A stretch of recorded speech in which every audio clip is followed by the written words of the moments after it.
So good morning everyone and I welcome you all to Saurabh Pandey UPSC YouTube channel के अंदर। If you are preparing for civil service examination, इस channel से ज़रूर से जुड़ें। पहला टॉपिक है आर्टिकल 191 के ऊपर डिस्कस करेंगे अबाउट द डिस्क्वालिफिकेशन।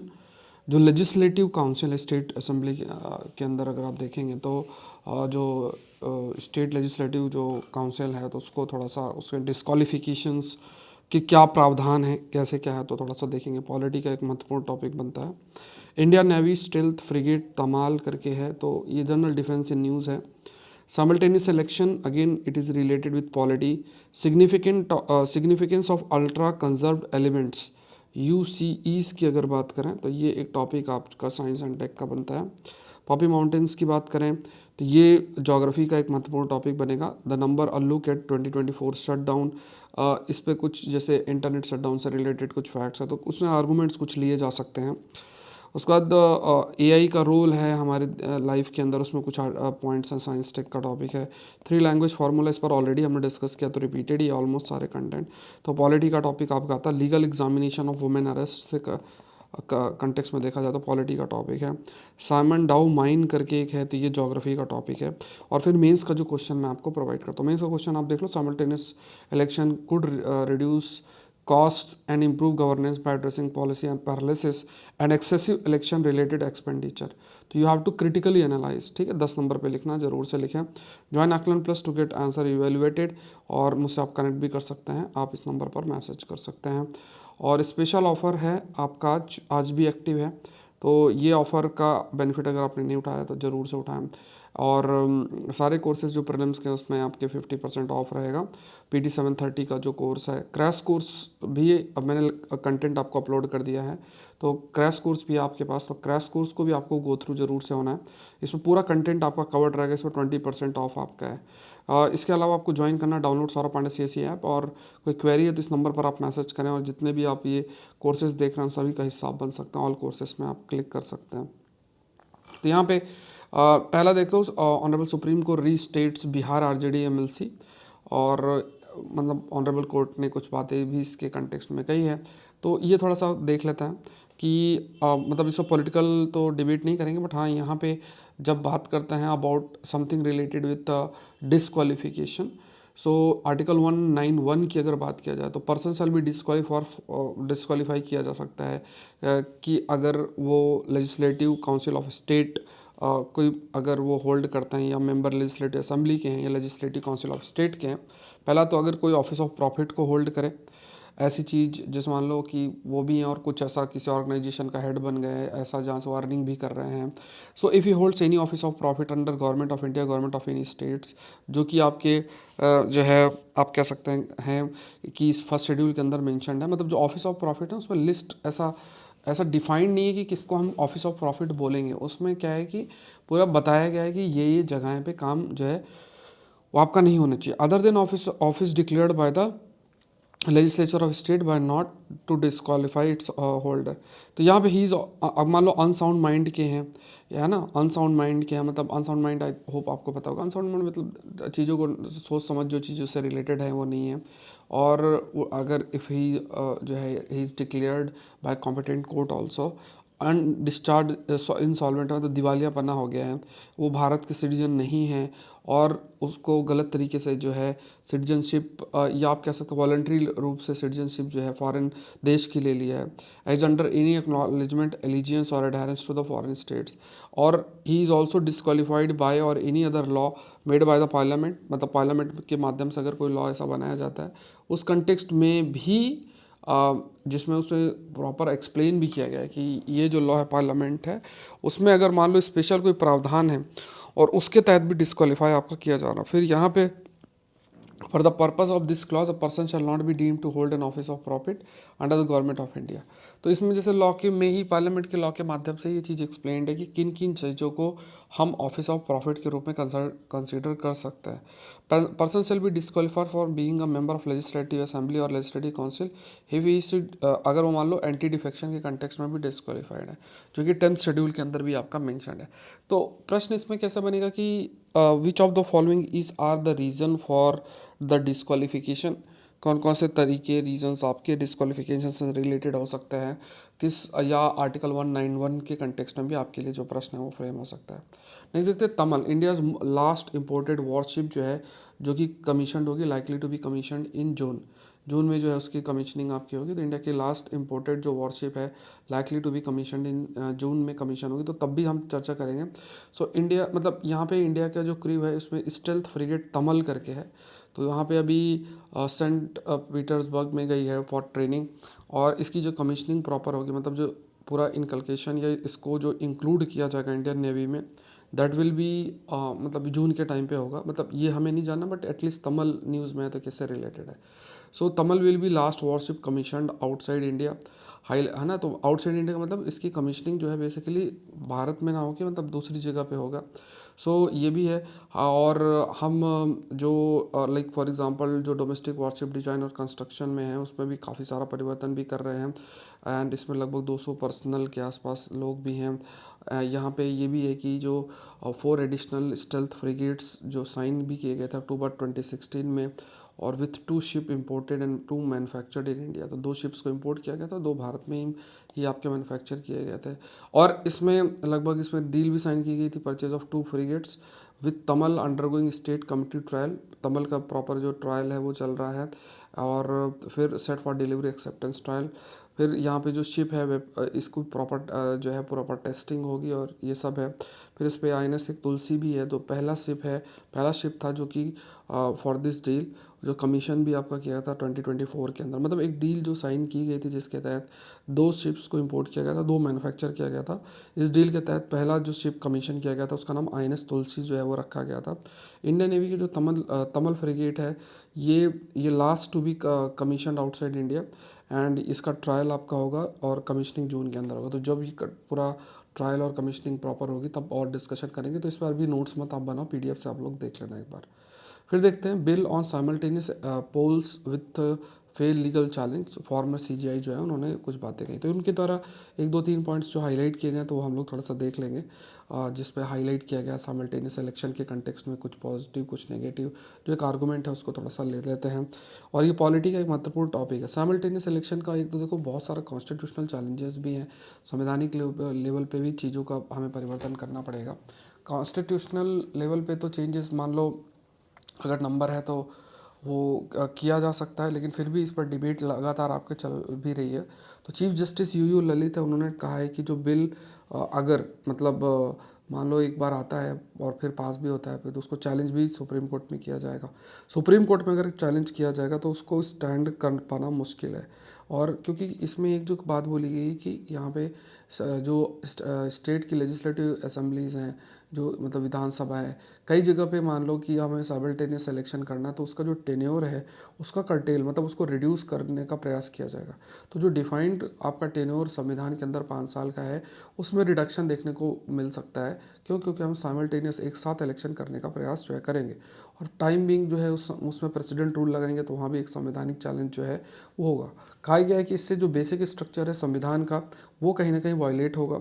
कॉन्स्टिट्यूशन में जो 100 और 29th अमेंडमेंट बिल है, इसके माध्यम से it will empower the election commission, जिसके माध्यम से जो आपके साइमल्टेनियस इलेक्शन किया जाएंगे।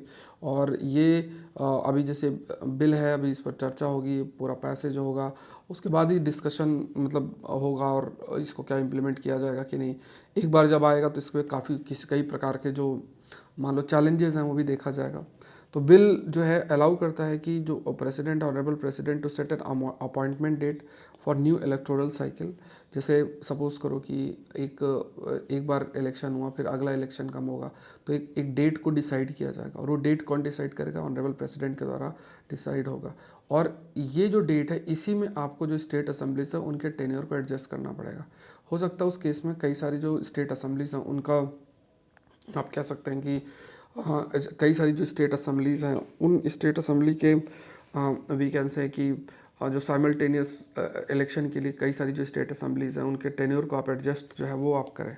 तो जस्टिस ललित जो है उन्होंने कई अप्रोच को भी कहीं ना कहीं सामने भी रखा है, मतलब उनका कहना भी है, जो कि ऑनरेबल जस्टिस आपके रह भी चुके हैं, चीफ जस्टिस ऑफ इंडिया। तो यहाँ पे ये जो एक बड़ा है कि जिसमें आप लेजिस्लेटिव असेंबली के टेन्योर को रिड्यूस करेंगे, that will be again constitutional level पे काफ़ी तरीके का चैलेंज जो है वो आप कह सकते हैं कि इंक्रीज़ हो सकता है।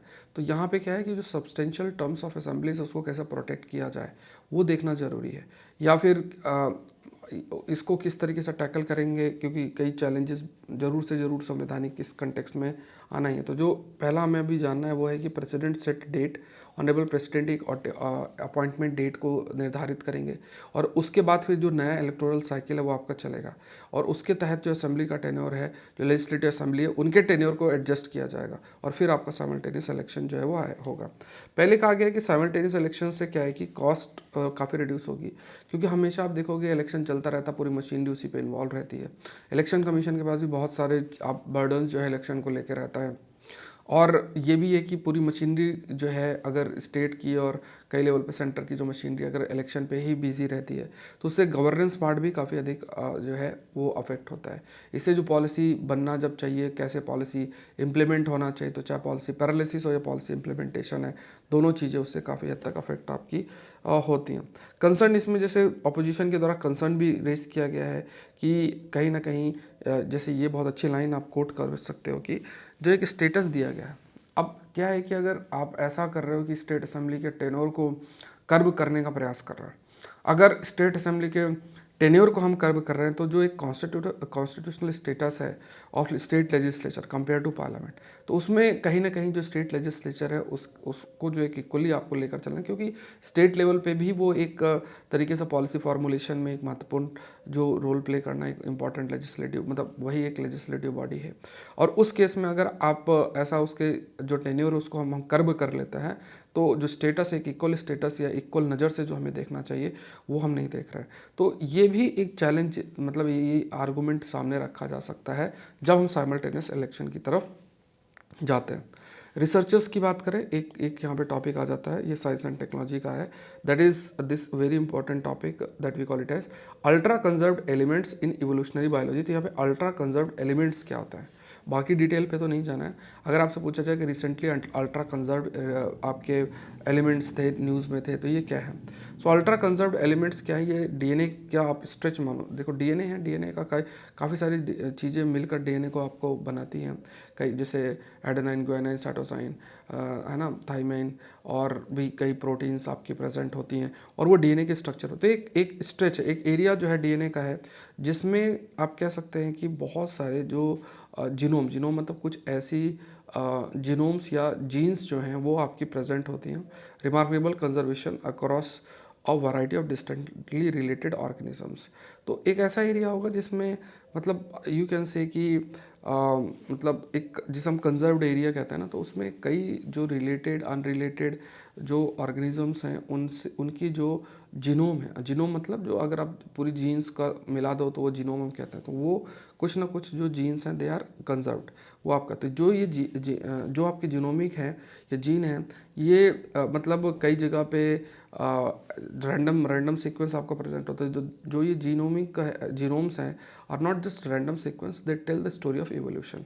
मतलब क्योंकि सिंपल सी बात है, आपको क्या समझना है कि जैसे मान लो कि कोई भी एक ऑर्गेनिज्म, उसका धीरे धीरे इवोल्यूशन हुआ, और जब इवोल्यूशन हुआ तो नई प्रकार के कुछ जीन्स अभी आए, फिर बाद में दूसरे जीन्स जो इवॉल्व होके हो गए। तो वो एक ऐसा स्ट्रेच ऑफ डीएनए है जहाँ पे ये चीज़ें प्रेजेंट हैं, और जिसके माध्यम से हमें ये भी पता चलेगा कि कैसे दूसरे अलग अलग जो डिफरेंट स्पीसीज़ है उनके बीच में किस प्रकार का कनेक्शन है। तो इसे हाईली कंजर्व्ड रीजन के रूप में जो है कंसीडर किया जाता है।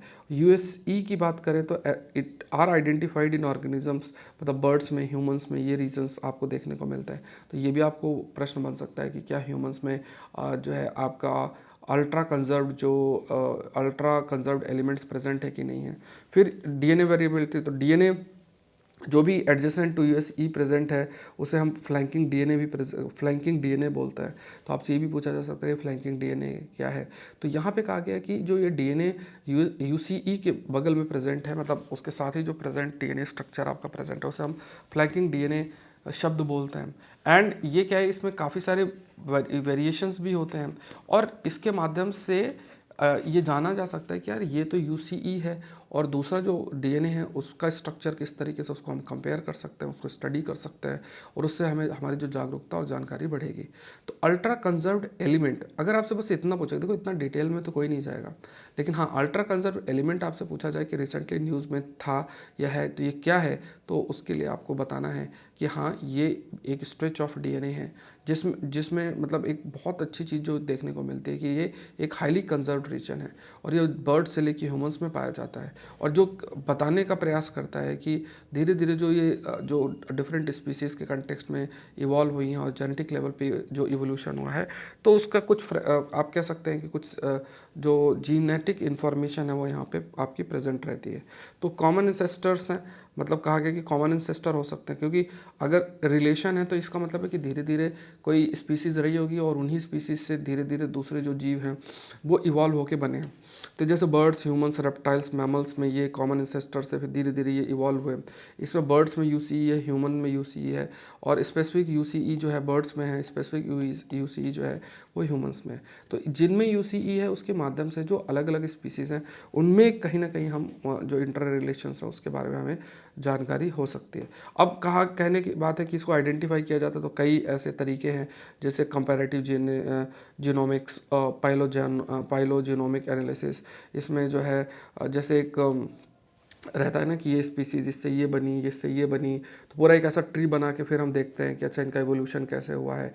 फिर जैसे टारगेटेड सीक्वेंस कैप्चर करके भी है, तो उसमें भी जो यूसी को आइसोलेट करके फिर उसको स्टडी जो है वो उसके फंक्शन और ये सब देखा जाता है। फिर कंपैरेटिव जीनोमिक्स में जो जीनोम्स अलग अलग ऑर्गेनिजम्स के हैं उसको कंपेयर आपका किया जाता है। अब क्या है कि इससे फ़ायदा क्या है, मतलब अगर बात किया जाए कि एप्लीकेशन इसका क्या आ जाता है, तो रिकंस्ट्रक्ट जो इवोल्यूशनरी जो हमारी जानकारी की कौन स्पीसीज़ किससे इवॉल्व हुआ, कैसे बना, तो हम जो इवोल्यूशनरी हिस्ट्री उसको रिकंस्ट्रक्ट करेंगे। कई जो स्पीसीज़ है उनके कंजर्वेशन में भी काफ़ी मदद मिलेगी, क्योंकि हमारे पास जेनेटिक इन्फॉर्मेशन होगी तो हमारी जो जानकारी और जागरूकता वो भी आपकी बढ़ेगी। जीनोमिक लेवल पे स्टेबिलिटी देखने को मिलेगी, जीनोमिक स्टेबिलिटी एंड ऑर्गेनाइजेशन देखने को मिलेगा। तो यूसीई जो है उसमें स्पेसिफिक जीनोमिक डोमेन्स हैं, ये भी हाईलाइट किया गया है कि ये भी एक महत्वपूर्ण रोल मिल सकता है और बन सकता है कि जैसे कई ऐसी जीन्स हो सकती हैं जिनका फ्यूचर में भी इस्तेमाल किया जा सकता है, जो कि एक रोल भी प्ले कर सकते हैं कि जीनोम की स्टेबिलिटी के लिए भी एक महत्वपूर्ण रोल जो है वो प्ले जो है वो कर सकता है। नेक्स्ट देखते हैं पपी माउंटेन्स, अभी काफ़ी न्यूज़ में है पपी माउंटेन्स।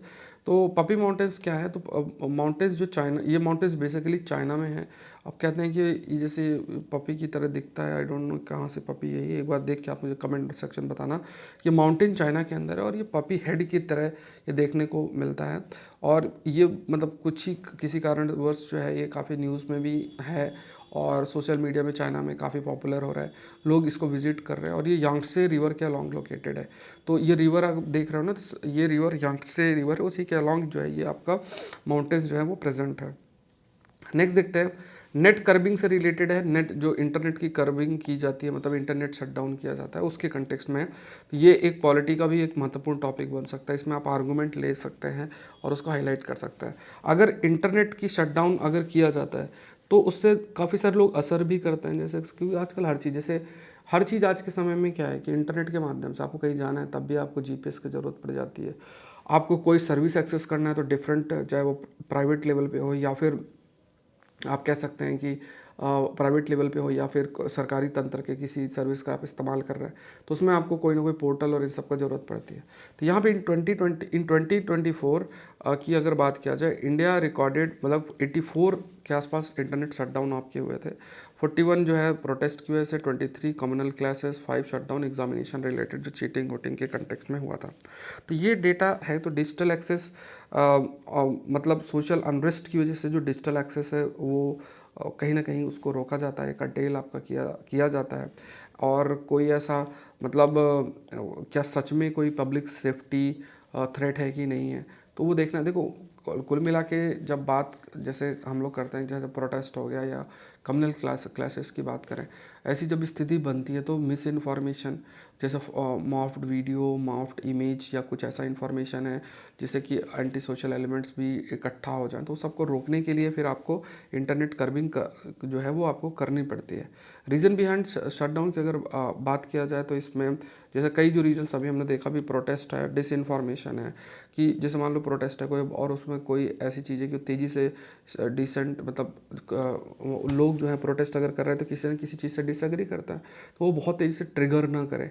या डिस इन्फॉर्मेशन है, वो misinformation, disinformation spread ना हो, ये ऐसा नहीं होना चाहिए। इसके लिए जो है कहीं ना कहीं शटडाउन आपका किया जाता है। हर एक जो शटडाउन है उसमें कुछ चीज़ें, जैसे ऑनरेबल कोर्ट ने भी कुछ बातें कही हैं, तो यहाँ पे कहा गया नेसेसिटी एंड प्रोपोर्शनैलिटी की बात की थी। ये थोड़ा सा चीज़ याद रखना है कि आप अगर शटडाउन करते हो तो ठीक है, क्योंकि इससे कुछ जो राइट्स हैं वो भी आपके कॉम्प्रोमाइज़ होंगे, उसका भी डाइल्यूशन जो होगा। हर एक जो शटडाउन है must meet test of necessity.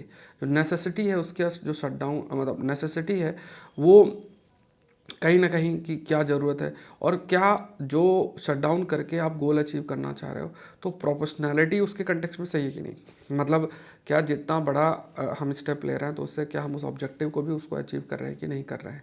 But यहाँ पे क्योंकि लैक ऑफ ट्रांसपेरेंसी है कि अगर सरकार जो एक्शन ले रही है उसमें क्या मतलब भले नेसेसिटी और प्रोपोर्शनैलिटी की हम बात करते हैं, but because of lack of transparency in government actions, इससे काफ़ी सारे सीरियस क्वेश्चंस जो हैं वो रेज आपके होते हैं। गवर्नमेंट जस्टिफिकेशन की अगर बात किया जाए तो इंडियन गवर्नमेंट ने लाइक आप कह सकते हैं कि जैसे telecommunication temporary suspension of services rule 2024 है, तो उसमें कुछ चीज़ें हाईलाइट भी किए गए हैं कि जो रीजंस क्या हो सकते हैं शटडाउन के, और है ना, तो ये चीज़ स्पेसिफिकली कुछ पॉइंट्स हाईलाइट भी किए गए हैं उसमें, जो telecommunication temporary suspension of service rules 2024 है।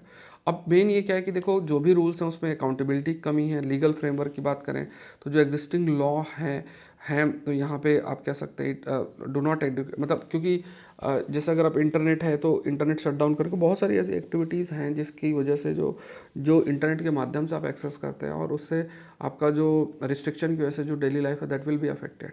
बट लीगल फ्रेमवर्क में चीज़ डिफाइंड नहीं है कि अगर ऐसा प्रोलॉन्ग तरीके से अगर हम करते हैं तो ये जो कुछ ऐसी इंटरनेट रिस्ट्रिक्शंस हैं उनका क्या असर डेली लाइफ के अंदर है, तो लीगल फ्रेमवर्क में डिफाइन करके जिससे फिर चीज़ों को हम अकाउंटेबल कर सकते हैं। अब देखो अगर समाज में क्या इसका इम्पैक्ट पड़ सकता है, समाज में जैसे अब आप क्लास ही कर रहे हो, इंटरनेट के माध्यम से आपका क्लास कर रहे हो। एजुकेशन की बात करें, हेल्थ केयर, कई जगह इमरजेंसी हेल्थ केयर सर्विसेज आपको एक्सेस करनी है तो उसमें भी आप कह सकते हैं कि ज़रूरत होती है, मतलब इंटरनेट के माध्यम से आप रीच कर सकते हो, या जो भी मान लो टेली मेडिकेशन है वो उसकी बात हो गई, या फिर एजुकेशन है तो पढ़ने ऑनलाइन क्लासेस और ये सब। उसके बाद इकोनॉमिक इम्पैक्ट की बात करें तो डिजिटल प्लेटफॉर्म्स, जो business reliant on digital platforms, कई सारे जो बिजनेसेस डिजिटल प्लेटफॉर्म पे ही निर्भर हैं। बट अगर मान लो कि इंटरनेट बंद है तो जो कस्टमर और उनका रिलेशन होगा वो भी पूरा टूट जाएगा, क्योंकि इंटरनेट के माध्यम से लोग उस चीज़ को जो है एक्सेस आपका करेंगे।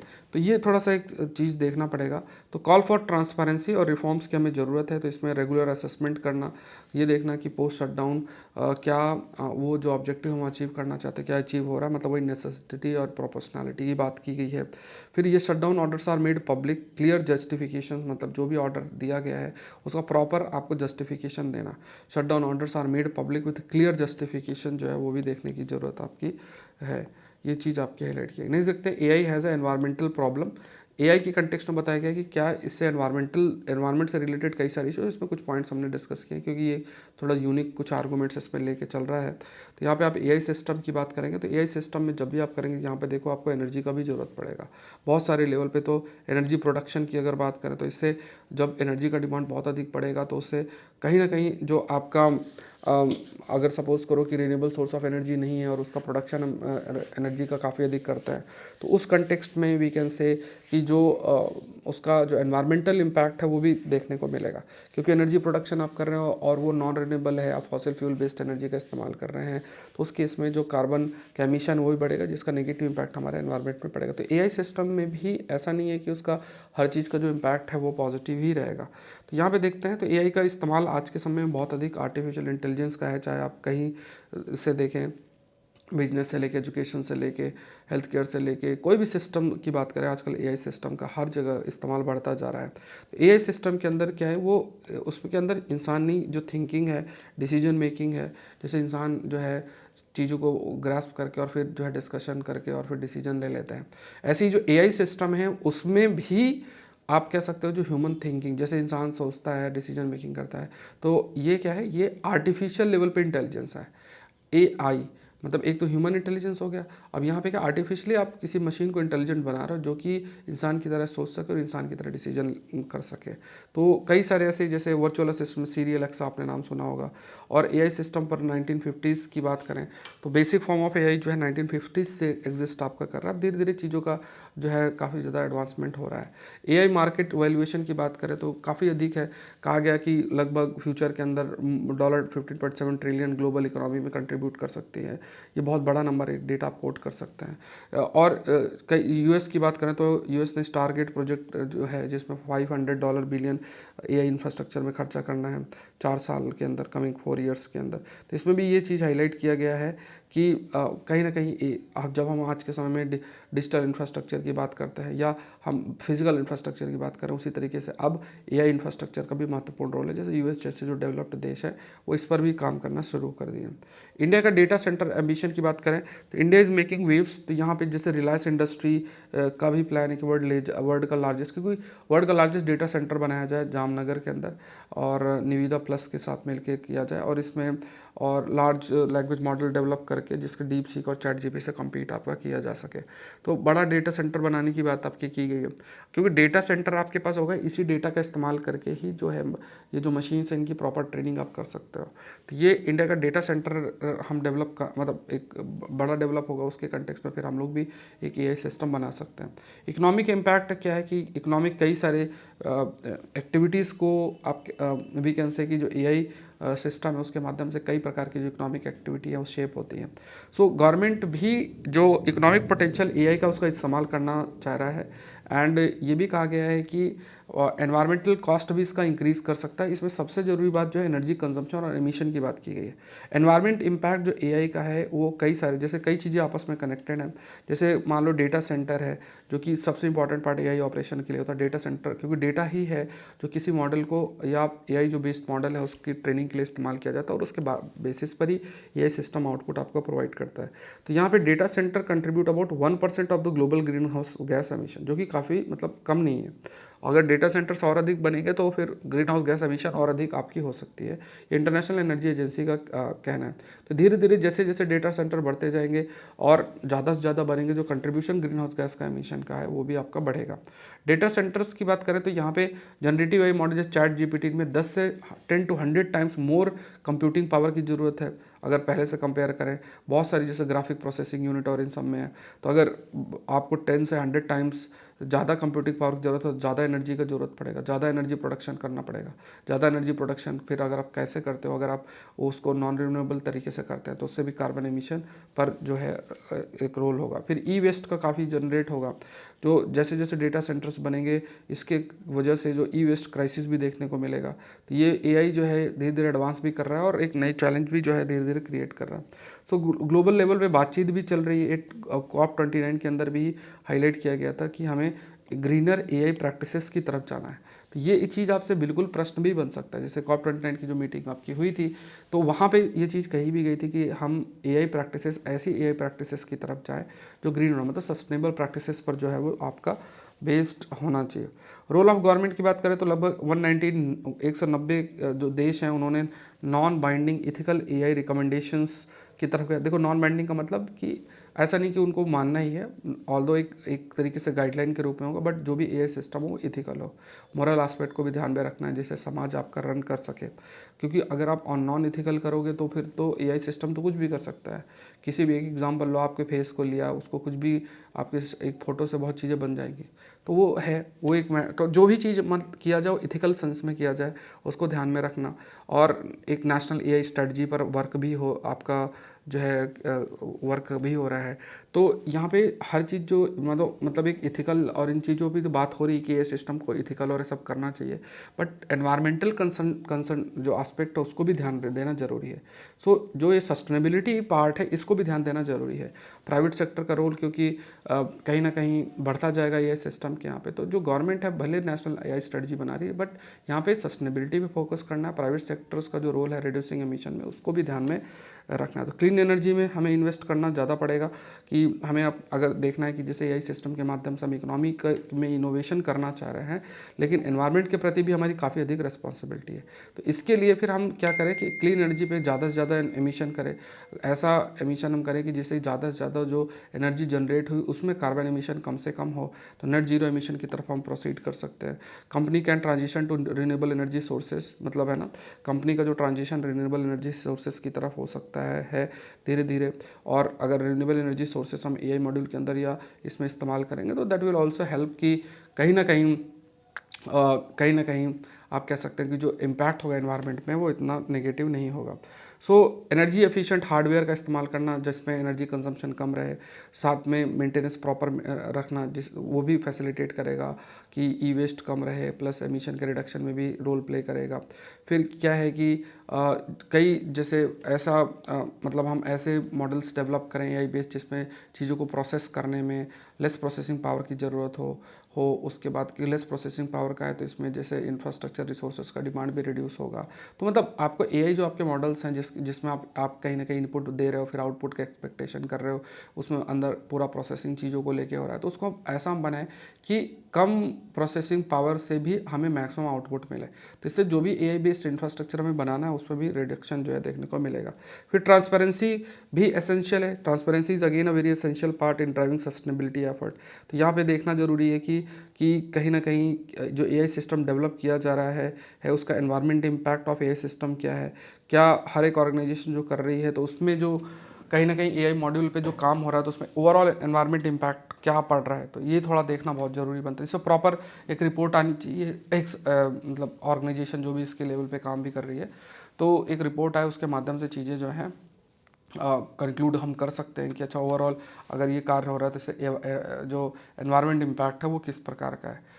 नेक्स्ट देखते हैं, शुड थर्ड लैंग्वेज भी कंपलसरी, क्या थर्ड लैंग्वेज कंपलसरी होना चाहिए। अब इसमें काफ़ी अधिक डिबेट, ये पॉलिटी का टॉपिक है, इस पर हमने पहले भी चर्चा कर ली है, तो काफ़ी सारा डिबेट भी आपका चल रहा है कंटेक्स्ट में। देखो लैंग्वेज किसी के भी कल्चर, हेरिटेज या इवन एजुकेशन में भी देखोगे तो लैंग्वेज का एक महत्वपूर्ण रोल जो है देखने को मिलता है। सेंटर और तमिलनाडु गवर्नमेंट के जो है उस पर एक टसल चल भी रहा है और 3 लैंग्वेज फार्मूला को लेके जो न्यू एजुकेशन पॉलिसी 2020 है उसको उसके कंटेक्स्ट में अगर देखा जाए तो इस पर डिस्कशन चल भी रहा है लगातार।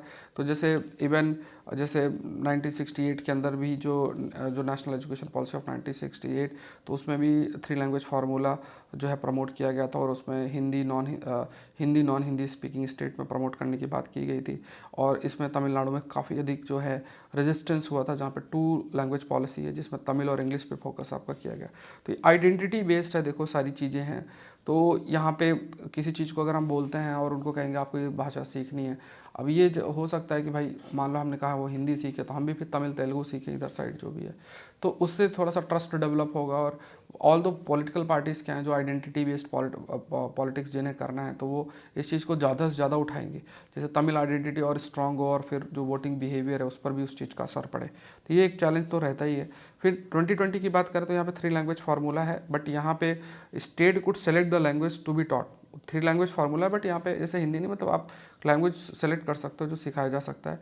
एटलीस्ट 2 जो हैं वो two were native to India होना चाहिए। ये फ्लेक्सिबिलिटी जो है आपको दी गई है।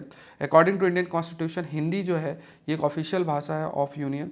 इंग्लिश भी परमिटेड है ऑफिशियल पर्पस के लिए काफ़ी समय तक, मतलब उसमें चेंज किया जा सकता है बट अभी फिलहाल के लिए वही है। एडिशनली देखा जाए स्टेट्स जो हैं वो भी एम्पावर्ड है कि वो they can designate any language जो यूज़ किया जा सकता है with in the border as their official language. और इसमें भी क्या है कि मतलब वो जैसे मान लो तमिल को कर दिया गया तमिलनाडु में, तो वो चीज़ अलाउड है संवैधानिक लेवल पे। तो अपने जो भाषा से रिलेटेड उनकी जो संस्कृति है उसको मेंटेन करके रखना चाह रहे हैं। तो तमिलनाडु का भी मानना है कि जो भी चीज़ें हैं जैसे कि स्टेट अपने भाषा को एक डेसिग्नेट कर सकती है in use with in the border as their official language. के रूप में डेजिग्नेट कर सकती है और अपना जो भाषा से रिलेटेड संस्कृति है उसको बचा सकती है।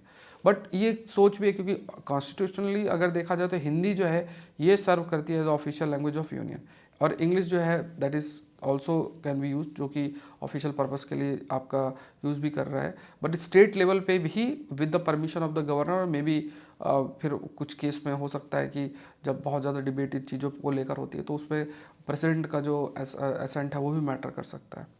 अब रोल ऑफ यूनियन गवर्नमेंट की बात करें तो यूनियन गवर्नमेंट का जो रोल है वो क्या है, वो हिंदी को प्रमोट करना as a medium of expression for India's diverse culture. But यहाँ पे क्या है कि तमिलनाडु में अगर जैसे हिंदी का इम्पोजिशन किया जाएगा तो कहीं ना कहीं एक तरीके का जो कन्फ्लिक्ट है, लिंग्विस्टिक कन्फ्लिक्ट देखने को मिल सकता है जैसे पहले 1960s के कंटेक्स्ट में भी जो देखने को मिल रहा है कि जो हिंदी डोमिनेंस पढ़ाई जा रही है, हिंदी जो है वो किया जा रहा है, तो अगर हिंदी का डोमिनेंस पड़ेगा तो हर जगह पे जो है एडमिनिस्ट्रेशन से लेके सरकारी तंत्र से लेके हर चीज़ हिंदी बेस्ड हो सकती है। अब वो कहेंगे कि यार हमको इतना हिंदी आता नहीं है तो हम चीज़ों को लेके कैसे कम्पीट करेंगे, तो एक इनसिक्योरिटी की जो है वो भी रहेगा। लेकिन इसमें अभी देखो नेशनल एजुकेशन पॉलिसी में साफ साफ जो फ्लेक्सिबिलिटी है वो यही है कि 3 आपके पास भाषाएं हैं, उसमें एक तो चलो 2 नेटिव होना चाहिए। इसमें ऐसा नहीं है कि हिंदी ही आपको करनी है। तो ये डिबेट आपका चल रहा है जो एनुअल स्टेटस एजुकेशन इसकी रिपोर्ट की बात करें तो 60% जो क्लास 5 स्टूडेंट तमिलनाडु में है वो they struggle to read a class 2 level textbook. तो यहाँ पे ये भी है, तो यहाँ पे क्या है कि एजुकेशन रिफॉर्म्स बहुत मैटर करता है कि कहीं ना कहीं जैसे भाषा को जब हम लेकर चलते हैं तो ऑल्दो ये सब चीज़ें हम वी कैन से कि किस प्रकार से एजुकेशन प्रोवाइड किया जा रहा है उस पर भी निर्भर करता है। लेकिन यहाँ पे तमिलनाडु में भी लगभग 60% जो क्लास 5 स्टूडेंट तमिलनाडु के अंदर है they struggle to read a class 2 level textbook. तो अब ये है कि हम जो भी हम पढ़ाते हैं तो वो किस भाषा में होना चाहिए, मदर टंग में होना चाहिए जिससे कि आउटपुट बेटर हो, क्योंकि नेशनल लैंग्वेज के एजुकेशन पॉलिसी में भी है। या फिर हम कोई मान लो उनके लिए जो दूसरी भाषा है उसको इम्पोज करें, क्या उससे भी जो आउटकम होगा इम्प्रूव होगा कि नहीं होगा। बजटरी कंसर्न भी है, तो यहाँ पे रिपोर्ट के अकॉर्डिंग ओनली 15% जो total revenue expenditure elementary education में वो आपका कंट्रीब्यूट किया जाता है सेंटर के द्वारा, और 85% जो स्टेट्स हैं। तो ये क्या है कि यहाँ पे अगर जैसे कई सारे एजुकेशनल जो आपके इनिशिएटिव है उसमें मैक्सिमम अगर यहाँ पे ख़ास तौर से जो रिपोर्ट्स की बात करें तो जैसे जो फाइनेंशियल एस्पेक्ट ऑफ एजुकेशंस में देखा जाए तो उसमें स्टेट का एक महत्वपूर्ण रोल आपका जो रहता है। तो 85% अगर स्टेट को खर्च करना पड़ रहा है तो उसमें आउटपुट क्या आ रहा है देखना ज़रूरी है, क्योंकि आउटपुट आपको यही मिल रहा है कि अब जैसा भी जो डेटा हमने देखा है तो यहाँ पे देखना है कि जो फंडिंग है कई प्रकार के जो एजुकेशन इनिशिएटिव्स में अगर वो स्टेट सेंट्रिक रहता है कि सेंटर सेंट्रिक रहता है, अगर सेंटर सेंट्रिक रहता है तो सेंटर अपने कुछ ना कुछ कंडीशंस भी लगाएगा जो ओवरऑल उन्हें अपनी पॉलिसी को देखना है। तो इंपॉर्टेंस ऑफ मल्टीलिंग्विज्म, तो इंग्लिश जो है भले नेटिव लैंग्वेज नहीं है बट ये ग्लोबल कॉम्पिटिटिवनेस के लिए बहुत महत्वपूर्ण है। इंडिया में बहुत सारी भाषाएं बोली जाती है, मल्टीलिंगुअल नेशन है। हमें वेरियस इंडियन लैंग्वेज जो स्कूल्स के अंदर है उसको हमें सीखना चाहिए। जैसे अगर तमिलनाडु में हिंदी सीखा जा रहा है तो हम लोग भी तमिल तेलुगु कोई सी एक भाषा को सीखें। तो इससे क्या है कि जो एक लर्निंग गैप हो सकता है तो यहाँ पे ये देखना है कि कई प्रकार के जो लर्निंग गैप एग्जिस्ट करते हैं तो उसको कैसे दूर किया जाए। तो यहाँ पे ये भी है कि कम्पिटिटिवनेस को मेंटेन करने के लिए भले हम कई भाषाओं को सीखने का प्रयास करें, लेकिन इंग्लिश का एक रोल ये रहता है कि अगर आपने इंग्लिश को सीखा है तो उससे आपको ग्लोबल लेवल पे या में मान लो आईटी सेक्टर में काम करते कुछ ऐसे तो उसमें भी आपको बेनिफिट रहेगा। गवर्नमेंट जो रन स्कूल्स हैं they also must prioritise the teaching, local language में टीचिंग उसको प्रायोरिटाइज करना है ना, लोकल लैंग्वेज एंड इंग्लिश, और फाउंडेशनल जो न्यूमरेसी स्किल्स होते हैं मतलब नंबर से रिलेटेड है। प्राइवेट इंस्टीट्यूशंस की बात करें जहाँ पे third language is often taught, proficiency remain limited. Private institution में भी जैसे मान लो एक हिंदी इंग्लिश और दूसरी एक भाषा और सिखाई जाए बट उसमें वो जो तीसरी भाषा के प्रति जो एक आप कह सकते हैं कि जो एक लर्निंग है वो भी इतनी अधिक नहीं है, वो भी आपकी कम है। तो यहाँ पे जो सेंटर स्टेट के बीच में इस पर हम चर्चा पहले भी कर रखे, सेंटर और तमिलनाडु के बीच में 3 लैंग्वेज फार्मूला को लेके जो ये आपकी डिबेट चल रही है, तो यहाँ पे कल्चरल एंड लिंग्विस्टिक जो डाइवर्सिटी है उसको ध्यान रखना बहुत इंपॉर्टेंट है। और इस पर बातचीत आपको करके और देखना पड़ेगा कि किस तरीके से जो एजुकेशन फंडिंग है वो डिले ना हो, जो पैसा दिया जा रहा है केंद्र के द्वारा वो चलता रहे, और जो भी सेंट्रल स्टेट के बीच रिश्ते हैं उसमें जो कल्चरल एंगल खासतौर से लैंग्वेज को लेके जो हो रहा है या लैंग्वेज बेस्ड आइडेंटिटी को ले रहा है तो उसको बातचीत करने की चीज़ों को सेटल करने का ज़रूरत है। नेक्स्ट देखते हैं, why did high court rule about arresting women at night. तो यहाँ पे देखो, यहाँ पे अरेस्ट टाइमिंग वुमेन जो है वाज अरेस्टेड एट 8 PM अभी कहा गया। अब इसमें क्या है कि जुडिशियल रूलिंग क्या कहती है कि सिंगल जज फाउंड की जो अरेस्ट है it has violated section 46 sub clause 4 of code of criminal procedure CRPC में। और ये चीज़ कही गई। तो यहाँ पे लीगल प्रोविज़न एक है आपका सेक्शन 43 सब क्लॉज B जो भारतीय न्याय संविधा है उसमें भी, जो कि सिमिलर है 46, ये जो 46 सब क्लॉज 4 ऑफ CRPC, जो कि रिस्ट्रिक्ट करता है कि women can not be arrested after sunset अगर कोई एक्सेप्शनल सर्कमस्टेंसेस है तो उस केस में वो भी प्रायर जो मजिस्ट्रेट है उनके अप्रूवल में। तो यहाँ पे अरेस्टिंग ऑफिसर रिक्वायरमेंट, तो जो अरेस्टिंग ऑफिसर जो है वो भी वुमेन होनी चाहिए और हैव वैलिड रीजन होना चाहिए to physically engage with the women being arrested. उसके बाद हिस्टोरिकल रिकमेंडेशन देखा तो लॉ कमीशन जो भारत का है इन 1989 और 1996 रिपोर्ट में भी रिकमेंड किया है कि restriction of women arrest after sunset होना चाहिए, leading to the inclusion of section 46 sub clause 4 in 2005। Supreme court, honourable supreme court ने भी इसके जो इम्पोर्टेंस को सामने रखा है कि मतलब डायरेक्टिव्स जो है वो दिए हैं कि एक फीमेल ऑफिसर का प्रेजेंस होना भी ज़रूरी है। और जो प्रोविज़न है, द प्रोविज़न इज मतलब मेनली जो वुमेन की सेफ्टी को ध्यान में रखते इस प्रोविज़न को सामने जो है रखा गया। तो ये थोड़े बहुत ये प्रोविजंस आप मेंशन कर सकते हैं, जैसे वुमेन रिलेटेड इश्यूज़ पे कभी कोई प्रश्न आता है तो उस पर आप कुछ लिख सकते हैं इसमें। नेक्स्ट देखते हैं सिमनडाउ माइन करके न्यूज़ में ज्योग्राफी या मैपिंग का एक टॉपिक आ जाता है। सिमनडाउन माइन जो है वो आपका गिनिया वेस्ट अफ्रीका के अंदर है और यहाँ पे आयरन ओर काफ़ी अधिक है और है ना, तो काफ़ी मतलब आयरन ओर है और इसमें आयरन ओर जिससे आप आयरन एक्सट्रैक्ट करेंगे तो काफ़ी मतलब आयरन का ज़रूरत भी होता है डिफरेंट इंडस्ट्रीज़ के लिए। एंड यहाँ पे क्या है कि गिनिया इकोनॉमी में एक महत्वपूर्ण रोल भी है। इंफ्रास्ट्रक्चर जहाँ डेवलपमेंट प्लान्स प्रपोज्ड है जिसमें रेलवे पोर्ट जो है फैसिलिटेट करने की बात की गई है। फॉरेन इन्वेस्टमेंट भी काफ़ी अट्रैक्ट किया इस रीजन ने, बट यहाँ पे कई चीज़ें हैं कि जैसे आप जब माइनिंग करते हो तो सबसे बड़ा चैलेंज वही एनवायरनमेंट को लेकर रहता है, तो वो एक है। प्लस जब आप माइनिंग करते हो तो बहुत सारे लोगों का जो लैंड राइट है दैट विल बी डाइल्यूटेड, तो वो भी एक देखने वाली बात है। सो यहाँ पे आपको बस ध्यान में रखना कि सिमनडाउ माइन रिसेंटली न्यूज़ में थी तो कहाँ लोकेटेड है।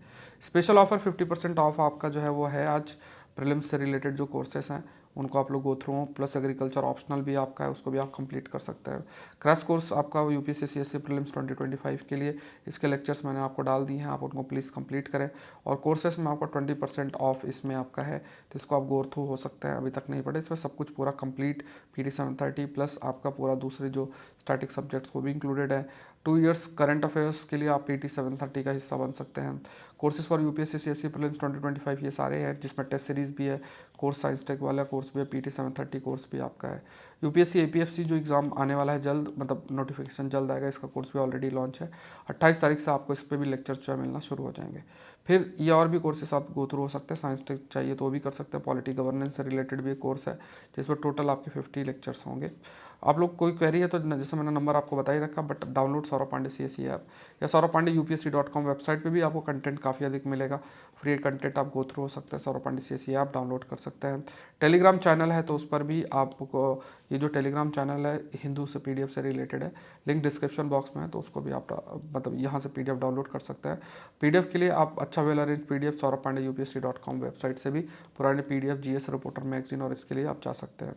क्वेश्चन देख लेते हैं। Simultaneous election could reduce cost and improve governance by addressing policy paralysis and excessive election related expenditures. ये 10 नंबर पे आप जरूर से लिखें, लिखने की आदत जरूर से डालनी है, दैट विल हेल्प यू। कोई क्वेरी है तो नंबर आप देख रहे हैं 9057921649, इस पर आप मैसेज कर सकते हैं। मिलते हैं नेक्स्ट सेशन में। Thank you everyone, thank you.